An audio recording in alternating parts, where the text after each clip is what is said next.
Kita ke Merauke, Saudara. Dandim 1707 Merauke akan menambah dapur program makan bergizi gratis di Merauke. Penambahan dilakukan untuk menjangkau siswa sekolah yang berada di pelosok.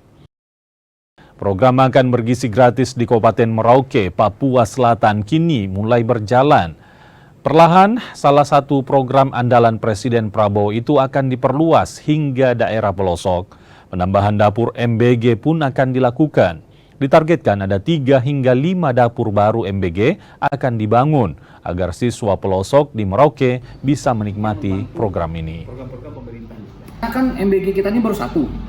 Nah, baru satu tidak bisa mencukupi banyak sekolah nih, ya kan? Terutama sekolah-sekolah yang ada di istilahnya di pinggiran kota Merauke lah. Yang notabene rata-rata itu masyarakat asli orang Papua langsung. Nah, ada kurang lebih 3 sampai 5 dapur lagi akan ada tambahan. Itu kita atur karena tidak boleh nanti saling bersilangan, berdekatan.